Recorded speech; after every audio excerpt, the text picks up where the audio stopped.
በሲዳማ ብሔራዊ ክልላዊ መንግስት ውስጥ ከሚገኙ ከተሞች መካከል የአለታ ወንዶ ከተማ አንዱ ሲሆን ከተማው የወይነ ደጋማ አየር ጸባይ ያለው ለኑሮ ምቹና ተስማሚ የተለያዩ ብሔርና ብሔረሰብ በአንድነት ተዋልዶ ተፋቅሮ ተከባብሮና ተቻችሎ እርስ በርስ በመዋደድ መንፈስ ተሳስሮ ትንሿ ኢትዮጵያ በመሆን የሚኖሩባት በእድገት ጎዳና ላይ የምትገኝ የፍቅር ከተማ ናት።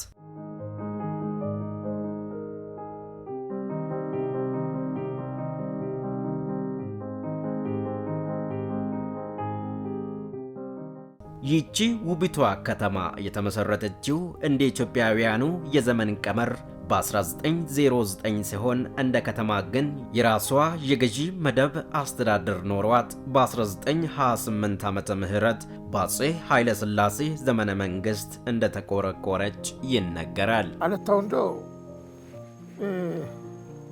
በመጀመሪያ ጊዜ በ1909 ዓመተ ምህረት ተቋቋመ ተብሎ ይገመታል። በዚያን ጊዜ እዚህ የሰፈሩ ከዶሎ ከነጌሌ ወደዛ ከዶሎ ግብር ወደ አዲስ አበባ የሚወስዱ ሶማሌዎች ግመላቸውን አምጥቶ የሚያሳድሩበት ቦታ ነበር። እንደገና ደግሞ ከቦረና በዚያን ጊዜ ግብር በጥሬ ገንዘብ ሳይሆን በአይነት ነው። ስለዚህ በጎችና በሬዎችን ለግብር የሚያመጡ እህልንም እንደዚያ የሚያመጡ የቦረና ሰዎች የሚመጡበትና የሚያርፉበት እንደ ማረፊያ ቦታ እንደ ምሽግ ሆኖ ይኖር ነበር። እንደ ከተማ ሳይሆን የአለታ አውራጃ ወይም የሲዳማ አውራጃ የነበረው ዳንዴ ነው። ዳንዴ ማለት አሁን ካለንበት ከአለታ ወንዶ ከተማ ከፍ ብሎ ያለው ኮረብታ ላይ ያለው አካባቢ ነው። እንግዲህ ለመሬት ከበርቴው ለፊውዳሉ መንግስት ምቹ ነገር ጠላትን በሩቅ ለማየት ከፍ ያለ ቦታ ነው የሚመርጡት። ስለዚህ ከፍታ ያለበት ቦታ ዳንዴ ነበር የሰፈሩት። ዳንዴ የሲዳማ አውራጃ ዋና ማዕከል ነበር። ሀገረ ሰላም ጠቅላይ ግዛት የሲዳሞ ጠቅላይ ግዛት ሆኖ በነበረ ጊዜ አለታ የተመሰረተው ብዙ ዓመት ነው የተመሰረተው። 100ኛ ዓመቱ አልፏል ከተመሰረተ ማለት ነው። ወደ ባረሳ ወደ 107 ወደ 106 ይሆናል ከተመሰረተ። የጣሊያን ኃይለኛ ካምፕ ያለው እዚህ ነው። ከዚህ በታች ያለውን የሲዳሞን ክፍለ ሀገር እስከ ሞያሌ የሲዳሞ ክፍለ ሀገር ጠቅላይ ግዛት ነበረ። እስከ ዶሎ ድረስ ሶማሊያ የሲዳሞ ጠቅላይ ግዛት ነው። እስከ ወላይታ የሲዳሞ ጠቅላይ ግዛት ነው። ጣሊያን ከዚህ ይህንን ሰንተር አድርጎ ነው የሚንቀሳቀሰው እና በተለይ በዚያን ጊዜ አርበኞችን ከዚህ ሆኖ ነው የሚያሳድደውና የእሱ ካምፕ ከሆነበት ጊዜ ጀምሮ ነው የከተማ መልክ የያዘው። አለታ ወንዶ ከተማ ሲባል ምናልባት የዚህ ከተማ አቻ የሆኑ ሌሎች ከተሞች በክልላችንም ውስጥ አሉ። ከክልላችን ውጭ ደግሞ በተለያዩ በሀገራችን ክፍሎች ውስጥ ያሉ ከተሞች ሊኖሩ ይችላሉና ከነዚህ አንጻር እንደ እድሜው ከተማችን ያው እድገቱ የተፋጠነ አይደለም። ከ100 ዓመት በላይ ያስቆጠረች ከተማ ናት።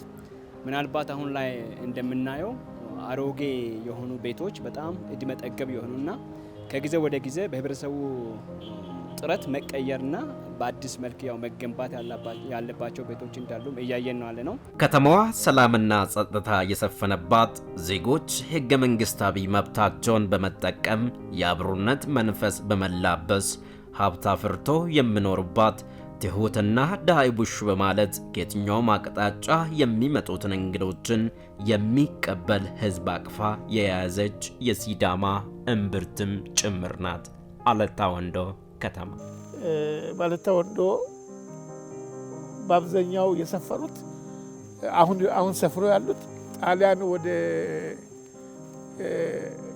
ከ5 ዓመት በኋላ የጣሊያን አስተዳደር ከተጠረገ ወይም ከተወገደ በኋላ ወደ ኬንያ የሸሹ፣ ወደ ቦረና በኩል የሸሹ፣ ወደ ሌላ ቦታ የሸሹ በሙሉ ስደተኞች ተሰባሰቡና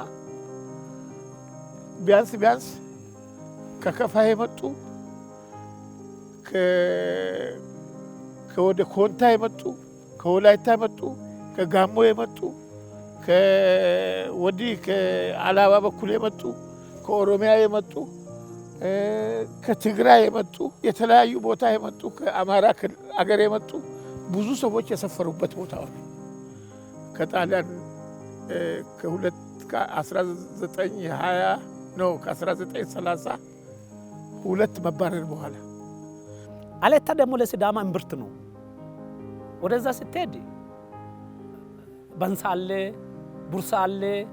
ወደዚህ ስትሄድ ጩኮ አለ። ወደዛ ስትሄድ ዳረቀ ባዶ አለ፣ ኦትልቾ አለ። ብዙ ነው አለው።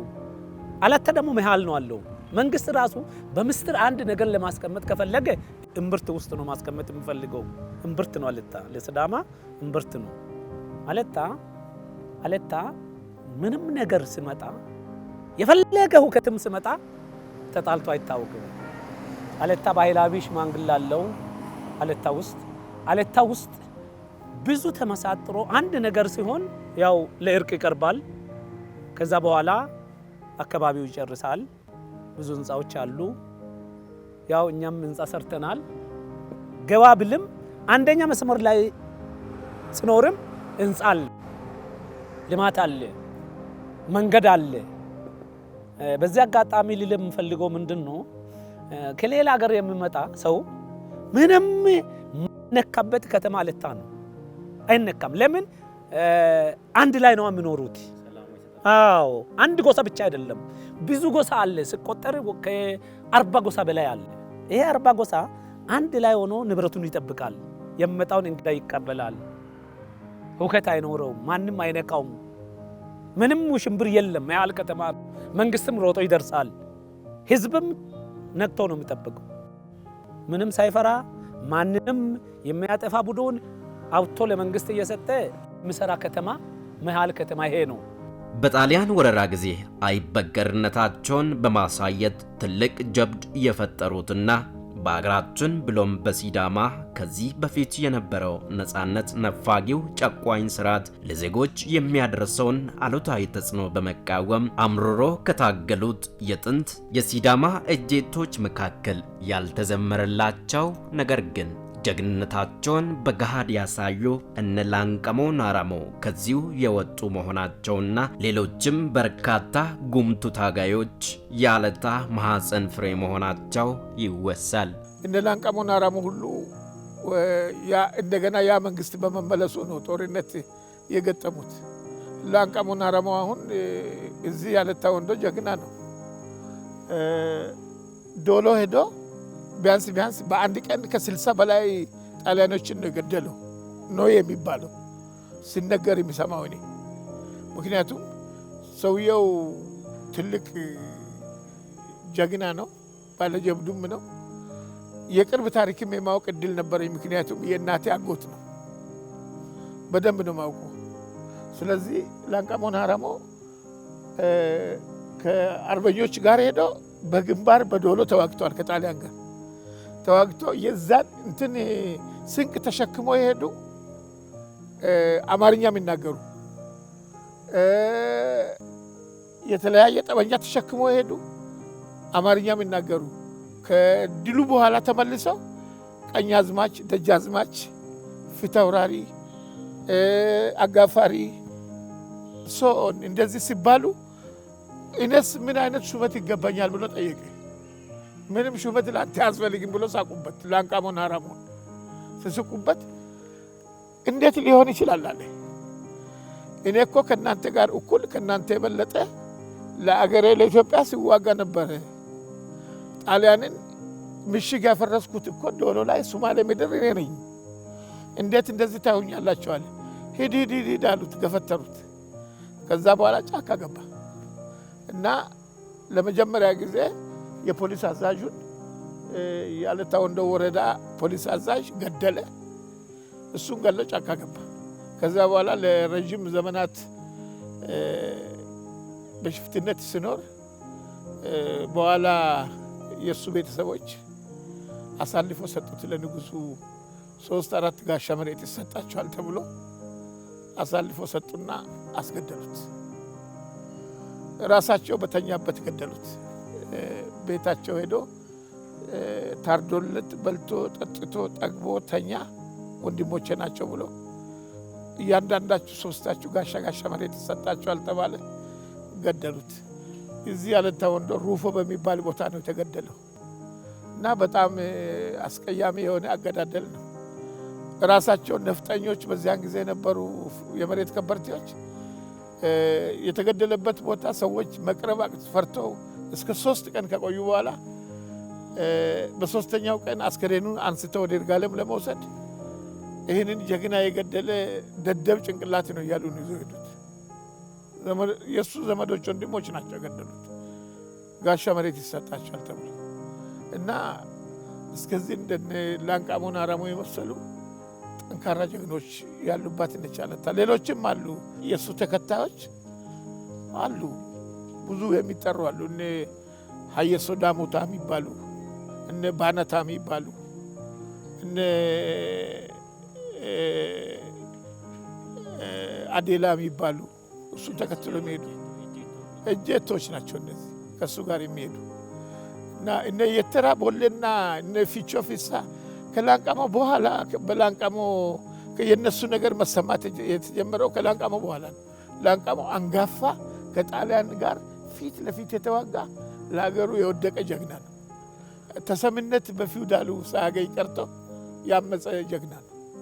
አዎ የተራ ቦሌ ጄቶ መነሻው ከዚህ ነው ይባላል። ምን ያ? አዎ ከዚህ የተወለደው እዚህ ቆሶርቻ ነው። ቆሶርቻ ነው የሱ ቤተሰብ እዚህ ቆሶርቻ ነው አሁንም ያሉት እና ወደ ቀቤና ሄደ። ከቀቤና በኋላ ምቹ አልነበረም ለሱ መቀመጫ፣ ወደ ጭሬ አልፎ ሄደ። እንግዲህ ጭሬ ላይ ሆነው እያሰፋ የራሱን አስተዳደር እዛ ጭሬ ወረዳ ላይ ትልቅ ለሲዳማ ሕዝብ ትልቅ ገድል የተጋደለ ነው። የተራ ቦሌ እነ ፊሳ ፊቾ ትልቅ ገድል የተጋደሉ ናቸው። ትክክለኛ እጀቶች እነሱ ናቸው።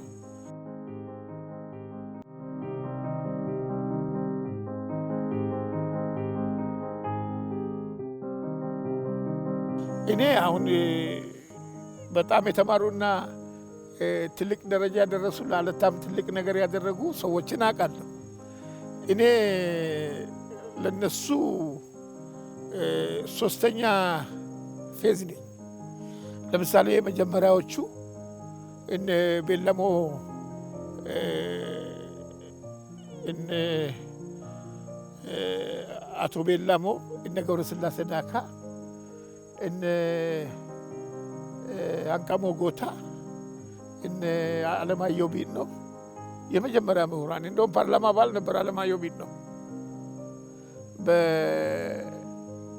በመንግስቱ ንዋይ ኩዴታ ጊዜ እጁ አለበት ብሎ ንጉሱ ገሎ እዛ ከገደላቸው በኋላ የተወሰኑ የደቡብ ተወካዮችን በፓርላማ በኃይለ ሥላሴ ፓርላማ እንትን አለ ይባላል። ከገደላቸው በኋላ ምንም ነገር በሳጥን ውስጥ የሌለውን ነው ምናምን አድርጎ የላከው የሚል ንግርት አለ። ታፈሰ አሜሶ እዚህ ነው የተማሩት። በቀለ ሀሜ፣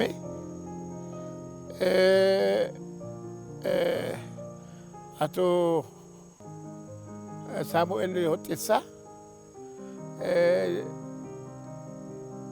የመጀመሪያዎቹ የአለታ ምሁራን ናቸው። በተለይ በጣም ጠንካራ የሆኑ ለአለታ ህልውና የታገሉ እነ ማሞ ገቢባ፣ እነ አሸናፊ ኮሼ፣ እነ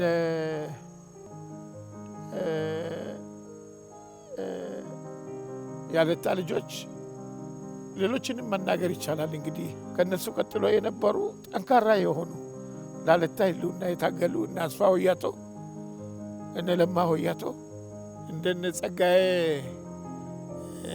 ጎታ፣ እንደነ አስፋው ጦሳ ባለታ ህዝብ ውስጥ በተለያየ ሙያ ተሰማርተው ከፍተኛ አስተዋጽኦ በመምህርነት፣ በአስተዳዳሪነት፣ በተለያየ ቢሮ ኃላፊነት እየሰሩ የቆዩ እነ ደመቀ ደበሶ፣ እነ መኮንን ፋራ ባለታ ምድር የሰሩ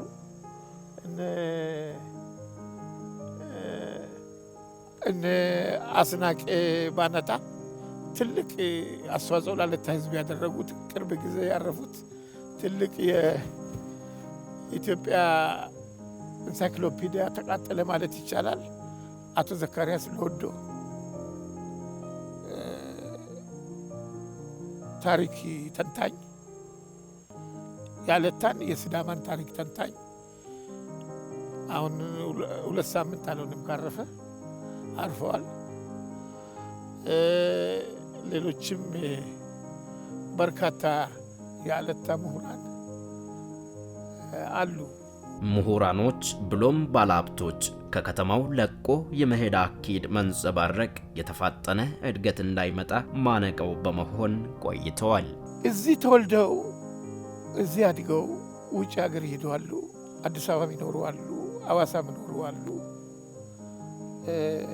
እዚህ ያደጉ ራሳቸው እዚህ ሀብት ያፈሩ ቤት ገንዘባቸውን አሸሽተው ቤት የሚሰሩት አዋሳ ነው። ሄዶ ቤት ገንዘባቸውን አሸሽቶ የሚሰሩት አዲስ አበባ ነው። አሁን የታወቁ አስመጭና ላኪዎች ያለታ ልጆች ናቸው። እነ ተሽተ ቤላሞ መልካ አይነት እነ አለማየሁ ወልደ ማርያም አይነት እንደነ እነ ታደሰ ጥላሁን አይነት እነ ይትባረክ ጥላሁን አይነት እዚህ አገር የበለጸጉ እነ ታዱ ታመነ አይነት ሌሎችም ያለታ ልጆች ሄደው ሐዋሳና አዲስ አበባ ይኖራሉ። ሀብታቸውንም እዛ ነው ኢንቨስት የሚያደርጉት የሚያፈሱት። ግንባታንም እዛ ነው የሚገነቡት። አለታ ወንዶ ትወልዳለች እንጂ ልጅ ታሳድጋለች እንጂ በልጆቿ ያልተባረከች ምድር ነች። አሁን ከኋላ የመጡ ልጆች ናቸው ትንሽ ጥረት እያደረጉ እያሳደጓትና እየሰሩ ያሉ። ራእያቸውን እንኳን ይዞ መጥተው በቢዝነስ እንዴት እንደሚታደግ ራእያቸውን እንኳን ይዞ መጥተው ይህንን ያለታ ወንዶን ወጣትና ያለታ ወንዶን ስራ መስራት የሚችል ኃይል ሞቢላይዝ ቢያደርጉ ይህንን ነገር ስሩ፣ ይህን ነገር አድርጉ ብሉ ጥሩ ነበር እና መጥቶ ቢሰሩ አለታ ወንዶን ቢያስቧት አለታ ወንዶ ሀሳቢ ብኖራቸው አለታ ወንዶ ሰው እንዳጣች ወልዳ ልጅ እንዳጣች አሳድጋ በሌላ አሳዳጊ ባልሆነ ከተማ እየተቀማች አሁንም በመቀማት ላለች አሁን በሶስተኛው ዓለም ወይም በታዳጊ ምድር በታዳጊ ዓለም በታዳጊ ሀገሮች ብዙ ገንዘብ ኢንቨስት ተደርጎባቸው እስከ ዶክተር የሚያድጉ ወጣቶች አሉ። አሜሪካ ግን ምንም ገንዘብ ሳታውጣት ትቀማለች፣ ትነጥቃለች። እቺ ሀገር ባዶ እየሆነች ትቀራለች። ምሁራን ይፈልሳሉ ወደ ውጭ። ልክ እንደዛ ሁሉ ወንዶ ሲወለድና ሲያድግ ሰው ሲሆን እናያለን እንጂ መልሶ ወንዶን ሰው ሲያደርጋት አይተናናቅ። ዞሮ አሁን ላይ ያለው ምናልባት ለውጦች ቢኖሩም በእድሜ ያክል ያው ከተማችን ፈጣን የሆነ እድገት አላሳየችም። ይህ በመሆኑ ቀጣይ ደግሞ እኛ ያው የምናስበው ነገር ይኖራል። ያ ብቻ ሳይሆን ባለፉት 2 እና 3 ዓመታት ውስጥ በጣም ፈጣን የሆነ እድገት በከተማችን ውስጥ ያለ ይህ እድገት ከየት መጣ እንዴት መጣ ለሚባለው የህብረተሰቡ ጥረት ነው። ዞሮ ይሄ የማንም ሳይሆን ሙሉንና አንበሳውን ድርሻ የሚወስደው ህብረተሰቡ ራሱ ነው። በራሱ ተረባርቦ በሚሰራቸው ስራዎች በሚገነባቸው ግንባታዎች እንግዲህ በከተማ ውስጥ የምናያቸው ለውጦች አሉ። በዚህ ላይ ደግሞ ያው የፊት አመራሮች ከፊት ሆነው መምራት ከቻሉ አቅጣጫ ካሳየናቸው የተሻለ ስራ ለመስራትና ምናልባት በአጭር ጊዜ ውስጥ የሚፈለገውን ያህል እንኳን ባይሆን የአቅማችን ለውጥ እናመጣለን የሚል እምነት ነው የሚኖረን። ስለዚህ ከዚህ አንጻር ከተማ እንዲያድግ መሰራትና መደረግ ያለባቸው ነገሮች እንግዲህ ኢንቨስትመንትን ማበረታታት ያስፈልጋል። ማበረታታት ብቻ ሳይሆን አዳዲስ ኢንቨስተሮችን ወደ ከተማ መሳብ፣ ለዛ ደግሞ ምቹ የሆኑ ምናልባት ኢንቨስተሮች ሲመጡ አዋጭ የሆኑ ነገሮችን መምረጥና በአካባቢው ላይ በምን ዘርፍ ላይ ባለሀብቶች ሲሰማሩ ነው ማደግ የሚችሉ ትርፋማ የሚሆኑት የሚሉ ነገሮች ጥናት የሚያስፈልገው ጉዳይ ነው።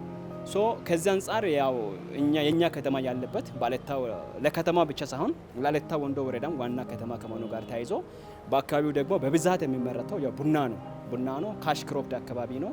የጫት ምርት አለ። ሌሎች ነገሮችም በአሁኑ ጊዜ አዳዲስ ነገሮችም ያው ብቅ እያሉ አሉበት ከመሆኑ ጋር ተያይዞ በከተማችን ቀጣይ ምናልባት በተለያየ ዘርፍ ላይ ኢንቨስት የሚያደርጉ ባለሀብቶች ከመጡ ለራሳቸውም ተጠቃሚ ይሆናሉ፣ ለከተማውም ለገጽታ ግንባታ፣ በሌላ በኩል ደግሞ ለእድገትም ለውበትም ከፍተኛ የጎላ አስተዋጽኦ ይኖራል። የከተማው አስተዳደርም ከተማው የበለጠ ፈጣን እድገት እንዲያስመዘግብና በኢትዮጵያ ውስጥ ካሉ ከተሞች መካከል ስመጥርና በሁሉም ዘርፍ ተመራጭ ከተማ እንዲሆን ለማድረግ የተለያዩ የልማት እቅዶችን በማዘጋጀት ያላሰለሰ ጥረት በማድረግ ላይ ይገኛል። ይችን ከተማ የኮንፈረንስ ከተማ ማድረግ ይቻላል። ክልላዊ የሆኑ ትልልቅ ስብሰባዎች እዚህ ማካሄድ ይቻላል። ለዛ ደግሞ ዋናውና ቁልፉ ምንድነው? የሆቴል ስራ በጣም አሁን ካለው ደረጃ መጨመር አለበት። አንደኛ እንግዶች ሲመጡ ማደር ይፈልጋሉ። ደረጃውን የጠበቀ ንጹህ የሆነ ምቹ አልጋዎች መኖር አለበት። ሁለተኛ መስተንግዶ ውስጥ የሚሰጠው አገልግሎት ከህንፃው ባሻገር ለህብረተሰቡ የዛን ያህል ጥቅም የሚሰጡ መሆን መቻል አለባቸው። ፎር ኤግዛምፕል ይሄ አሁን ያለንበት ሆቴል ኤቢ ሆቴል የሚባለው በላይነና አመለ ወርቅ ህንፃ የሚባለው በአጭር ጊዜ ተገንብቶ በአጭር ጊዜ ለአገልግሎት የበቃ ህንፃ ነው። ስለዚህ ይሄ ህንፃ ሲገነባ ለባለቤቱ አይደለም፣ ለአለታ ህዝብ ነው። ከተለያየ ቦታ ለተለያየ ጉዳይ ለሚመጡ እንግዶች አገልግሎት የሚሰጥ ድርጅት ነው። ይህ ብቻ አይደለም፣ ለከተማው ውበት ነው፣ መበረታታት አለበት። በቀጣይም ደግሞ ሌሎች እሱን እያዩ ሞር በጣም ፈጣን የሆነ ለውጥ በማምጣት አሁን በብዙ በላይነ በአቅም የሚበልጡ ባለሀብቶች አሉ በዚህ ከተማ የኛን እድሜ ያስቀጠሩ በጣም አቅም ያላቸው። በላይነ እኮ ትላንት የአንድ ሴክተር ባለሙያ ነው። ዛሬም ቢሆን በዛ አቅሙ ይሄን ቤት መገንባት ከቻለ ሌሎች ባለሀብቶቻችን ከዚህ ከተማ የወጡ ላኪና አስመጪዎች አሉ። ፎር ኤግዛምፕል ከዚህ ከተማ ውጪ ሐዋሳ አሉ፣ እስከ አዲስ አበባ ያሉ ሰዎች አሉ። እነዚህ ወጣት ናቸው። ከመጡ ከተማን ማልማት ይችላሉ። ተወልዶ ያደጉበት ነው። ደግሞም ህዝቡ ይጠብቃቸዋል። በዚህ አንጻር ነው መስራት አለብን። እንደኛ ከተማ የድል ጉዳይ ሆኖ በመንግስት እጅ ያለ ክፍት መሬቶች አሉ። ግን ኢንቨስተሮች ከመጡ የማበረታታ ስራ እንሰራለን። ቦታ የለም እንጂ የመንግስት ቤቶች አሉ። ለነዚህ ደግሞ ሌላ የሚኖሩበትን ቦታ እየሰራን እነዛን ቦታዎች ደግሞ ለኢንቨስትመንት ምቹ የማድረግ ስራ አሁንም እየጠየቁ ያሉ ሐዋሳ አካባቢ ያሉ ከዛ አካባቢ የሄዱ ሰዎች እየጠየቁ ነው ያሉ አካላት አሉ። ሁለት ባለሀብቶች ደረጃቸውን የጠበቁ ሎጅና ሆቴል ለመስራት እኛ ጋር ፈቃደኝነቱን እየጠየቁ ነው ያሉት። ሶ ከነሱ ጋር እየተመካከር ነው። በዛ መሰረት ምንድነው በከተማችን ውስጥ ቀጥሎ ኢንቨስት የሚያደርጉ አይደለም እዚህ ከተማ ተወልዶ ዛሬ በአገር አቀፍ ደረጃ የሚታወቁ ሌሎች ከየትም ይምጡ ብቻ እኛ የምንፈልገው ምንድነው ለራሳቸውም ጥቅም እያገኙ ትርፍ እያገኙ ከተማውን እንዲያለሙና ለህብረተሰቡ አገልግሎት በዛው ልክ መሰጠት አላማ አድርገን ያግበን ስለተነሳን ምናልባት አሁን ላይ ይሄ መነሻ ነው እንጂ አሁን ያለንበት ሆቴል ሌሎች ሆቴሎች ደግሞ በቅርቡ አሁን ተመርቆ ወደ ስራ የሚገባው መናኸሪያ ፊት ለፊት የምናያቸው ሆቴሎች በጣም ደረጃውን የጠበቀ ሁለት የመሰብሰቢያ አዳራሽ አለበትና ዘመናዊ የሆኑ መኝታ አገልግሎት የሚሰጡ ሆቴሎች ናቸው። ሌሎችም ደግሞ አሉ። ዘራብሩክ ጎን ያለው ህንጻም በተመሳሳይ አሁን አገልግሎት እየሰጠ ነው ያለው። በቀጣይ መበረታታት አለበትና በዙሪያ ያሉ ሌሎች ነገሮች ክሊር ተደርጎ በዛው ልክ ደግሞ ፓርኪንግ እንትን ከተባለለት አይደለም ክልላዊ ሀገር አቀፋዊ ስብሰባዎችን ኮንፈረንሶችን ማካሄድ የሚቻልበት ከተማ ነው።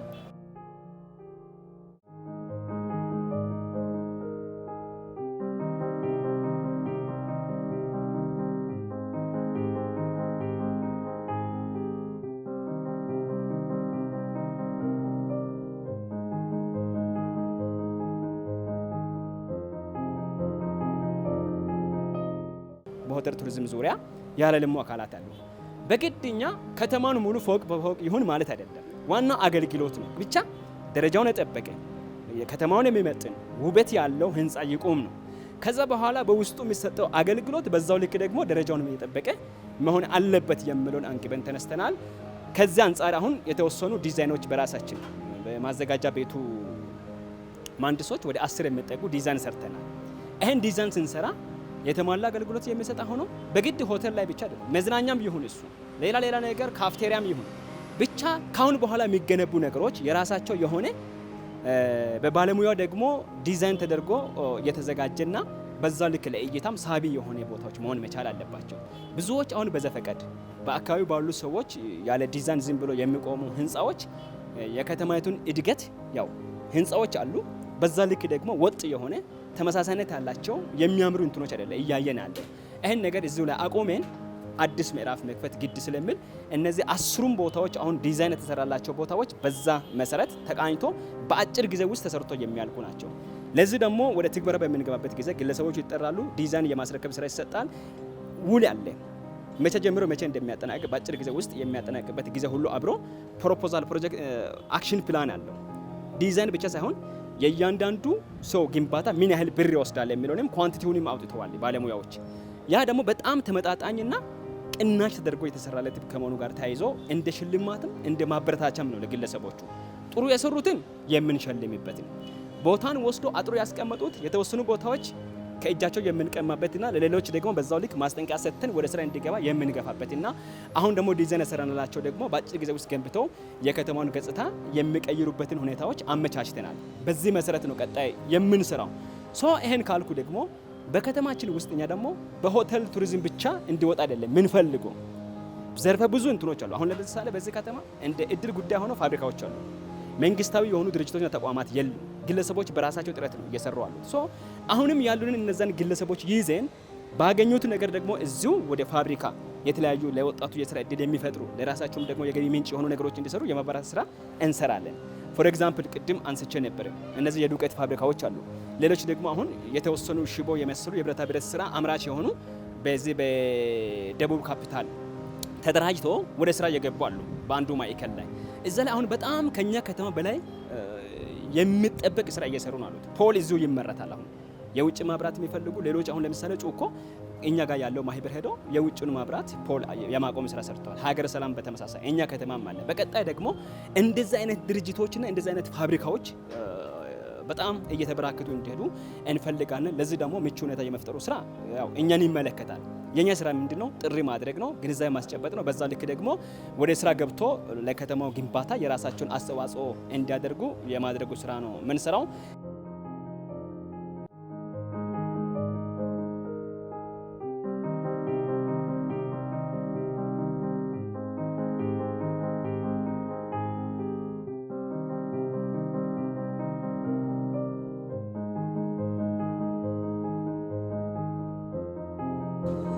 ወደ መሰረተ ልማት በምንመጣበት ጊዜ በዚህ ዓመት ምናልባት አሁን ባለን አቅም ሰፋ አድርገን መደበኛ በሆነ መንገድ ልማት ለመስራት እንቸግራለን። የድል ጉዳይ ሆኖ ግን አንድ ፕሮጀክት ያለን የዓለም ባንክ የሚደግፈው UIDP የሚባል በዚህ ፕሮግራም 22 ሚሊዮን እናገኛለን። ከተማ አስተዳደሩ ደግሞ ወደ 4.5 የሚሆን እና የክልልም ድርሻ አለ። ተደማምሮ የ38 ሚሊዮን ፕሮጀክት ቀረጻ ጨርሰናል። ቀጥታ ያው በጀቱ ፈንዱ ስለቀቅ ነው ወደ ስራ የምንገባው። ግን በእኛ በኩል ማድረግ አለብን የቅድመ ዝግጅቶች ስራ ሁሉ አጠናቀናል። ለምሳሌ ወደ 14 የሚጠጉ የኮብልስቶን መንገዶች አሁን ባሉ መንገዶች ላይ ተጨማሪ በዚህ ዓመት በ2013 ላይ ብቻ ይሰራል። ወደ 6 መንገዶች የሚጠጉ ድቾች ይሰራሉ። ማለት 6 ድቾች በቁጥር ተለይቶ ተቀምጧል። ቶታሊ ወደ 12 ወደ 4 ኪሎ ሜትር የሚደርስ 4 ኪሎ ሜትር የጠጠር መንገድ እና ቅድም የምንለው የጨፈ ገበያ ያለበት ቦታ አለ። ጨፈ ሲባል ላለታ ወንዶ ከተማ መሰረት ነው፣ መነሻ ነው። እዛ የቆጭ ገበያ የሚባል አለ። አሁን ትልቁ ገበያ በከተማችን ዴላ ገበያ የሚባለው በሳምንት 2 ቀን ነው እዛ የሚቀመጠው። ግን ጨፈ ከሰኞ እስከ ሰኞ 7ቱንም ቀን ምንድነው ገበያ ነው። ይሄ ታሪካዊ ቦታ ታሪኩን መልቀቅ የለበትም። ምን ማድረግ አለብን ብለን በዛ ዓመት አሁን አቅደናል። በቅርብ ጊዜ ልክ ጥር ላይ ወደ ግንባታ ነው የምንገባው። ከተማው ሙሉ ለሙሉ ቦታው ረግረጋማ ነው። 1 ሜትር ገና ሳይቀፈር ውሃ ነው የሚወጣው። ስለዚህ ጭቃም ያስቸግራል። ገበያተኞች በጣም ይቸግራሉ። እሱን ክሮስ ተደርጎ ድች ይሰራል። ከተማ ገበያው ሙሉ ከጫፍ እስከ ጫፍ ድች ተሰርቶ ፈሳሽ ደግሞ የሚያስወግድ ቦታ ከተበጀለት በኋላ ሙሉ ለሙሉ ሰሌክት ማቴሪያል ገብቶ ዳምፕ ተደርጎ በዚህ በቀዩ አፈር በረዳሽ ይለብሳል። ሙሉ ለሙሉ ገበያው በረዳሽ ይለብስና ወደ ከተማ የሚያስገቡ መንገዶች አብረው ይለማሉ። ያ ራሱ ልዩ ውበት ይኖረዋል።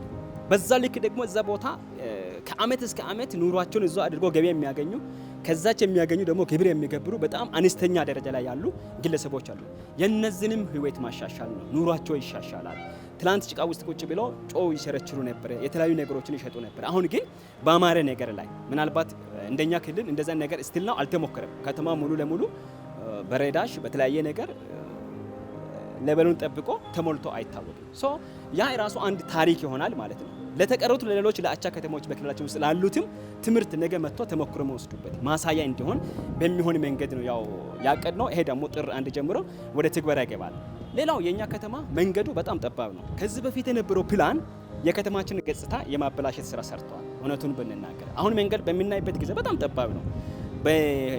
ከግራና ከቀኝ ባሉ ቤቶች መካከል ያለው ዲስታንስ በጣም እንትን ነው። ሶ ከዚህ ጋር ተያይዞ ግሪነሪ ለመስራት በጣም አመች አይደለም። ሶ ወደ ዳር ወጣ ብለን ለምሳሌ መግቢያ ከሐዋሳ ወደ ከተማችን መግቢያ ሃይ ስኩል አለች። ሃይ ስኩል ፊት ለፊት ባሉ በቀኝና በስተግራ ያሉ ቦታዎች አሉ። እዛ ራሱ ወደ 1 ሚሊዮን የሚጠጋ ብር በዚህ አመት ከዚህ ፕሮጀክት ጋር አያይዘን አቅደናል። ያ ቦታ ሙሉ ለሙሉ ምን ይሆናል? ግሪነሪ ይሆናል ማለት ነው። ግሪነሪ ሆኖ የራሱ ውበት ኖሮት ቀጣይ ደግሞ ወጣቶቻችን ተማሪዎቻችን ውጭ ቁጭ ብሎ ማንበቢያ ቦታ መቀመጫዎች ይሄ በኮንክሪት የሚሰሩ ቋሚ የሆኑ የማይነቀሉ መቀመጫዎች ይኖራሉ። ሰዎች የሚያነቡበት መዝናኛ ወጣቶች የሚሄዱበት ቦታ ተደርጎ የሚሰራበት ነው። እነዚህ ስራዎች ቦታዎች ሁሉ በዛ አመት የሚሰሩ ስራዎች ናቸው። ይህን ግን በምንጀምርበት ጊዜ ላውንች በምናደርግበት ቀን በከተማችን የተለያየ ስራ ለመስራት እንግዲህ የተለያዩ ሰዎች ይጠራሉ። ከሐዋሳ አካባቢ ይጠራሉ። የተለያየ ቦታ የአለታ ተወላጆች የሆኑት ያው የእንግዶች ክብር እንግዶች ተጠርቶ በዛ ልክ ደግሞ ላንች ስናደርግ ወደ ስራ የምንገባበት ይሆናል ማለት ነውና ስለዚህ አሁን እኔ የሚያነሳው የከተማችንን አሁን ያለችበት ደረጃና የእድገት ደረጃ የሚመጥን አይደለም። እውነቱን ብንናገር ከዚህ በላይ መስራት ይጠበቅብናል። ግን አንድ ያው ፋይናንሻልም የአቅም ጉዳይ የምታይ ነው። ሶ እኛ ግን ምንድነው አሁን ካነሳሁት ውጪ እቅዶች አሉ። ወደ 20 ሚሊዮን የሚጠጋ እቅድ አለ አሁን ከነቅድሙ ከሚያነሳው ውጪ። ሶ ለዛ ደግሞ ለጊዜው የገቢ ምንጭ ላገኝበት ባይዘው የሚቀድመው እቅድ ነው። አቅደን ገቢ ማፈላለግ ነው ቀጣይ ስራችን የሚሆነው። እዛ ላይ ወጪ የማይጠይቁ ነገሮች አሉ፣ መስት ግን ገንዘብ የሚጠይቁ ነገሮች አሉ። እነዚህ ነገሮች ሁሉ አቻችለን የምንሄድበት ነገሮች ይኖራሉ። ፎር ኤግዛምፕል ከዚህ ከተማችን ወደ ጮኮ መውሰጃ መንገድ የከተማውን ድንበር ይዘን 3.5 ኪሎ ሜትር ነው። ከግራና ከቀኝ ድች ይሰራል። ይሄ ሲሰራ ደግሞ ይሄን የሚሰራው አካል አግኝተናል። እዚህ ላይ የመንግስት በጀት አይገባም፣ ሌላ አናስቸግርም። ግን እኛ በቅርበት ሆነን ጠይቀናቸው ከዚህ እስከ ሻሸመኔ ተመላልሰን ያን መንገድ መጀመሪያ አስፋልት ነው የሚሰራው። አስፋልት ከመሰራቱ በፊት ድች ይቀድማል። ድች እንግዲህ ከግራና ከቀኝ የሚሰራ ከሆነ 7 ኪሎ ሜትር መሆኑ ነው። እዛ ላይ በጣም ጧት አሁን ከነሱ ጋር ስብሰባ ተቀምጠን ነበር ከነዛ ሰዎች ጋር። ልክ ድቹን እንደጨረሱ ደግሞ ከዚህ በፊት የተሰራው አስፋልት አለ ኦልሬዲ ሙሉ ለሙሉ ተበላሽቷል። አሁን እነሱ በእርግጥ ጥገና ነው ያላሉት፣ እኛ ደግሞ ሙሉን ያለው ተነስቶ አዲስ አስፋልት እንዲሰራልን ጥያቄ አቅርበናል። በዛ መሰረት ኦልሬዲ አልቋል። በጀት ተይዞለታል በኢትዮጵያ መንገዶች ባለስልጣን ያው አንድ መንገዱን ስለወሰዱ ማለት ነው። ስለዚህ ይሄም በአጭር ጊዜ ውስጥ ወደ ስራ የሚገባበት ነው። ወደ ስራ ተገብቶ ግን አስፋልት ተሰርቶ ከግራና ከቀኝ ድች ካልተዘጋጀ ዞሮ መንገዱ ምን ይበላሻል። ቅድሚያ የሰጠነው ምንድነው ለድች ግን እነሱ በእንትናቸው መሰረት አይገደዱም። እኛ ድጋፍ ነው ጠየቅናቸው። በጠየቅነው መሰረት ያው ይሁንታው አዎንታው ስላለ በዛ መሰረት ደግሞ ተግባራዊ ይሆናል ብለን እንጠብቃለንና ከዛ ባለፈ ግን ከተማን የሚያለማው ከተማን የሚያውበው ባለሀብቱ ደግሞ ሲያለማ በእርግጥ የራሱን ሂሳብ ሰርቶ ጥቅም ማግኘት አለበት። ከዛ ባሻገር ግን አንድ ባለሀብት ለህዝብ መኖርን በደንብ አድርጎ ካልተረዳ አስቸጋሪ ነው። አንድ ባለሀብት የሚሰራው ሀብት ከራሱም አልፎ ለህብረተሰቡ ጥቅም የሚሰጥ ከሆነ አገልግሎት የሚሰጥ ከሆነ በጣም ውብ ከሆነ ያን ሀብት የሚጠብቀው ራሱ ህብረተሰብ ነው። ህዝቡ ራሱ ምን ያደርገዋል? የኔ ብሎ ይጠብቀዋል። ሶ እንደኛ ከተማ ጥቂት መመስገን ያለባቸው ባለሀብቶች አሉ። እዚሁ ተወልዶ ሰርቶ አድጎ የትም ሳይሄዱ እዚሁ እያለሙ ያሉት። የተወሰኑት ግን እዚህ ከተማ ተወልዶ ሰርተው አድጎ ሌላ ከተማ እያለሙ አሉ። ኢትዮጵያ ነው፣ እሱ ላይ ችግር የለም፣ የትም ማልማት ይችላሉ። ኑ አለታ ከተማን አብረን እናልማ። አብሮ በመስራትና በመመካከር በሁለንተናዊ በልማት እንቅስቃሴዎች በመሳተፍ የበኩላችንን ድርሻ እንወጣ የሚለው ለከተማው እድገት የሚቆረቆርና ለሚያሳስበው ሁሉ የተላለፈ ምክረ ሀሳብ መልእክት ነው። በየትኛው መስፈርት ቢወዳደር ተቋም የለንም ብያለሁ። በተቋም ካልሆነ በስተቀር በስራ በልማት በህንፃ በሁሉም ነገር መሃል የሆነው አለታ ነው።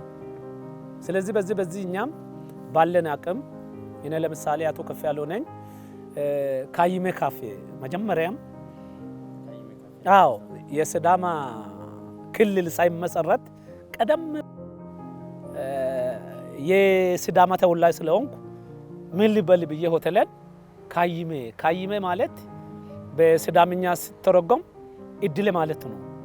ልጄ ናት፣ ሁለተኛ ልጄ ናት፣ አንደኛ ወንድ ነው፣ ሁለተኛው እሷ ናት ካይሜ። ስለዚህ ይታወቃል የትም ሀገር አዲስ አበባ ቢካሄድ የትም ቢካሄድ ካይሜ ቡር ሰማይ ባለበት ባህላዊ ምግብ፣ ወተት፣ እርጎ፣ ኦሞልቾ የተለያየ ነገር ያለበት ካይሜ ነው። ሌላ ኢንቨስት ማድረግ የሚፈልግ ሰው አለታ ይምጣ።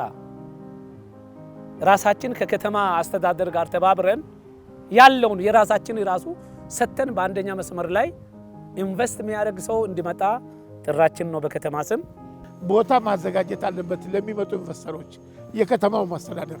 ይህ ያለንበት ኢንቨስተሮችም ከራሳችን የወጡም ቢሆኑ ሌሎችም ኢንቨስተሮች አለታ ወንዶ መጥተው አለታ ወንዶ አሁን እዚህ ጨቤቴ ላይ የኢንዱስትሪ ፓርክ እየተሰራ ነው።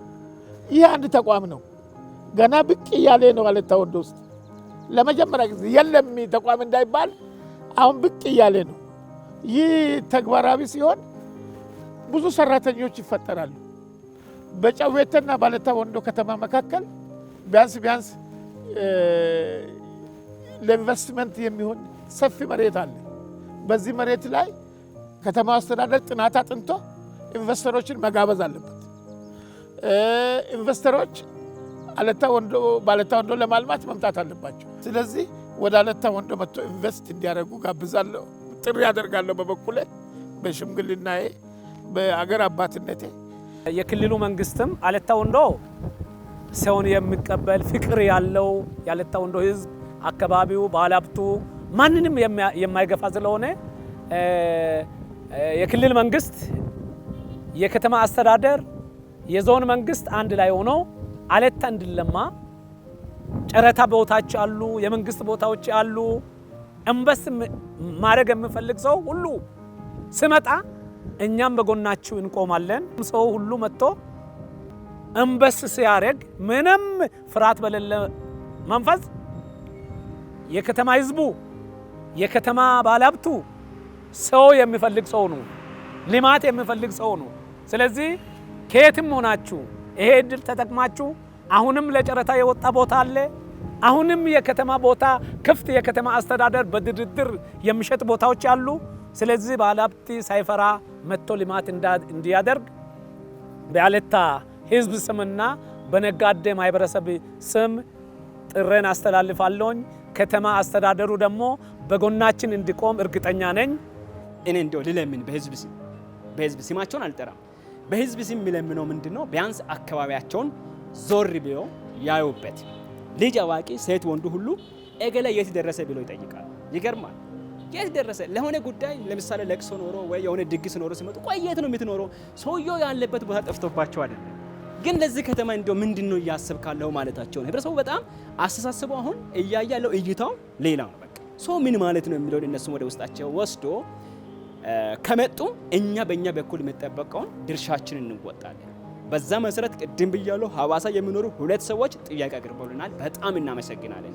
እሱን ደግሞ አቅማችን በሚችለው ልክ ከነሱ ጋር እየተመካከር እዛ ቦታ ያሉ ሰዎች ወዴት ነው ሽፍት የምናደርገው፣ ቀጥሎ ደግሞ ቦታ የጠየቁ ሰዎች ምን አይነት ፕሮጀክት ነው የሚሰሩት የሚለውን ከነሱ ጋር ከተግባባን በኋላ ዞሮ ለከተማው እድገት ነው ይህን ስራ እንሰራለን።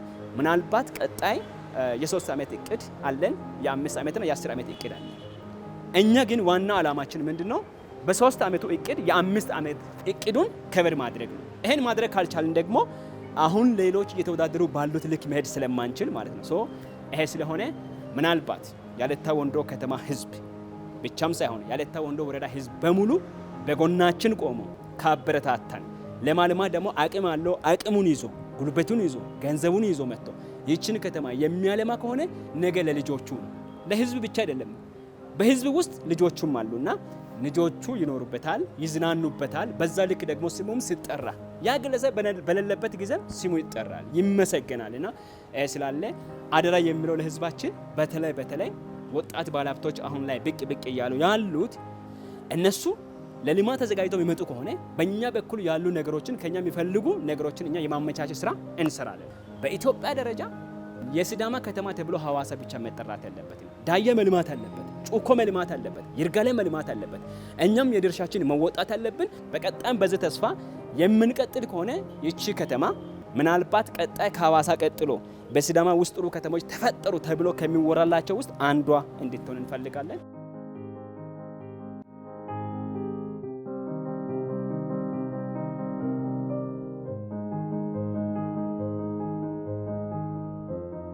የአለታ አካባቢና የአለታ ህዝብ የነጋዴ እንግዲህ ነጋዴ ማህበረሰብ ሌላውም እንኳን ለገና በዓል የኢየሱስ ክርስቶስ ልደት ክብር ሆነ ትልቅ የሆነ በዓል እንኳን አደረሳችሁ እያልኩ በገና በዓል የተቸገረ ሰው ብዙ አለ። ሁላችንም እጃችንን ዘርግተን የተቸገረ ሰው የገና በዓል አከባበሩ ገና በጣም ወንድ ልጅ የተወለደበት ነው። ወንድ ልጅ ሲወልድ ሰው እንግዲህ ያለው ደስታ የደስታ በዓል ነው። በአጠቃላይ ደስታ ነው። ደስታ ዝም ተብሎ አይደለም። እርድ አለ፣ ምግብ አለ፣ ልብስ አለ፣ ብዙ ነገር አለ። ስለዚህ የከተማ ባለሀብትም ሆነ የከተማ አስተዳደር ለዚህ ለገና በዓል የተቸገረ ሰው እንድንረዳ ሁላችንም ተደስተን እንድናልፍ ጥረን እያስተላለፍ ሌላው ደግሞ ይሄ በሀገራችን ላይ የተነሳው አስፈላጊ ያልሆነ ጁንታ የሚባለው መንግስት ፈርጆ ቁጭ ያደረገውን አሸባሪ ቡድን የአለታ ህዝብ በጽናት ይታገላል። የአለታ ህዝብ በመንግስት ጎን ይቆማል። የአለታ ባለሀብት ምንም ጥርጥር በሌለው መልኩ በገንዘቡም ይደግፋል፣ ደግፏልም፣ ደግፈናል፣ እንደገናም ይደግፋል። መንግስት ህጉን ማስከበር ዙሪያ እየወሰደ ያለው እርምጃ የአለታ ህዝብና የአለታ ባለሀብት በደንብ ከመቶ በላይ ቦኖስ ቢኖረውም እየሰጠ ይደግፋል። ለምን? ልማታዊ መንግስት ነው። ይሄ መንግስት እኩል መንግስት ነው። ሁሉም ሰው ኢትዮጵያዊ እንዲሆን እንፈልጋለን። ኢትዮጵያዊ ነው፣ ዜጋ ነው፣ ትውልድ ነው። በኢየሱስ ክርስቶስ ልደት ደስ የሚለው ሰው ነው። ስለዚህ በዚህ በገና በዓል የነጋዴ ህብረተሰብ መንግስትን ይደግፋል፣ ገና በዓልን ያከብራል፣ የተቸገረውንም ይረዳል። ገና በዓል የጌታችንና የመድኃኒታችን ኢየሱስ ክርስቶስ የልደት በዓል ነው። ይህንን በዓል ደስ ብሎን ነው የምናከብረው። መላውን የሲዳማን ህዝብ እንኳን ለገና በዓል በሰላም አደረሳችሁ ላለው፣ እንደገና ደግሞ የኢትዮጵያን ህዝብ እንኳን ከጁንታው እጅ አላቀቃችሁ ላለው፣ ከጁንታው እጅ እግዚአብሔር እንኳን በሰላም አላቀቃችሁ፣ ከአፈናው እንኳን ወጣችሁ ላለው፣ መልካም የገና በዓል ይሁንላችሁ ላለው፣ ለእናንተ ለሚዲያ ሰዎችም እግዚአብሔር ሰላሙን ይስጣችሁ፣ መልካም የገና በዓል ይሁንላችሁ ላለው። በቅድሚያ የአለታ ወንዶ ከተማ ነዋሪዎችና እንደዛውም በሲዳማ ብሔራዊ ክልላዊ መንግስት ውስጥ የምትኖሩ ከዛም ውጭ ደግሞ ከአለታ ወንዶ ወጥታችሁ አለታ ወንዶን ቀምሳችሁ በተለያየ በሀገሪቷ ክፍል ላይ ያላችሁ ውድ የከተማችን ተወላጆችና ነዋሪዎች እንኳን ለ2013 ለገና በዓል በሰላም አደረሳችሁ ይላለው። ጌታ ዕለቱን የሰላም መልካም ልዩ የገና በዓል ያድርግልን ይላል።